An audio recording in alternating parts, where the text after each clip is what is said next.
শিৱসাগৰ কলনীৰ এইবেলি আমাৰ সাৰ্বজনীন দুৰ্গা পূজাটো 41 বছৰত ভৰি দিছে। তো এইবেলি আমি ডিজনীলেণ্ড বুলি এটা থিম প্ৰস্তুত কৰিবলৈ ওলাইছোঁ। তো আশা ৰাখিছোঁ আমি এই থিমটো মানে অসমৰ ভিতৰতে মানে লৈ সক্ষম হ'ম, ফাৰ্ষ্ট প্ৰাইজ আনিবলৈ সক্ষম হ'ম।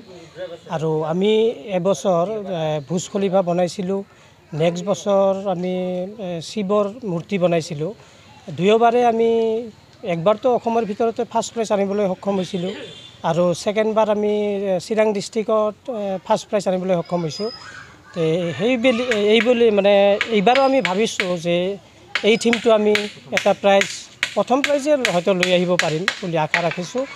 আমাৰ ইয়াতে 20-25 জন বনুৱাই দিনে ৰাতি আজি 15-20 দিন যাবত কাম কৰি আছে।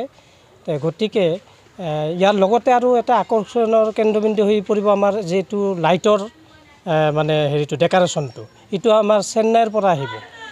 আমি আশা ৰাখিছোঁ এই অসমৰ ভিতৰতে এই আলোকসজ্জাটো আমি মানে হেৰি কৰিব পাৰিম আৰু কি 3D লাইট, লেজাৰ লাইট বুলি কয়, এইটো আমি আকৰ্ষণীয় কৰিব পাৰিম অসমৰ ভিতৰতে ফাৰ্ষ্ট পজিশ্যনত যাব পাৰিম বুলি আশা ৰাখিছোঁ।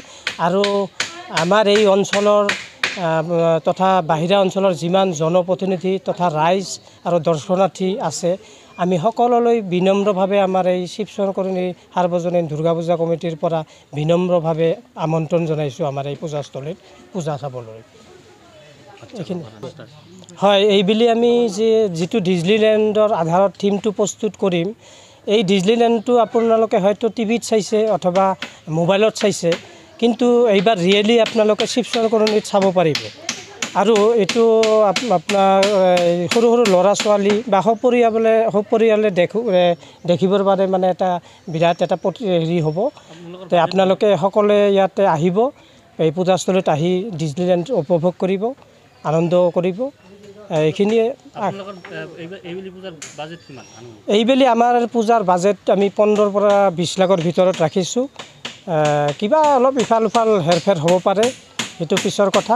গতিকে এইখিনি বাজেটৰ ভিতৰতে কৰিব পাৰিম বুলি আশা ৰাখিছোঁ। সাধাৰণ ৰাইজৰ বাবে কেতিয়া আপোনালোকে এই পূজা মণ্ডপ সাধাৰণ ৰাইজৰ বাবে আমি পঞ্চমীৰ দিনা মুকলি কৰি দিম। আৰু আমাৰ মহালয়াৰ ভিতৰত কামটো কমপ্লিট হৈ যাব, কিন্তু পঞ্চমীৰ দিনা আমি মুকলি কৰিম।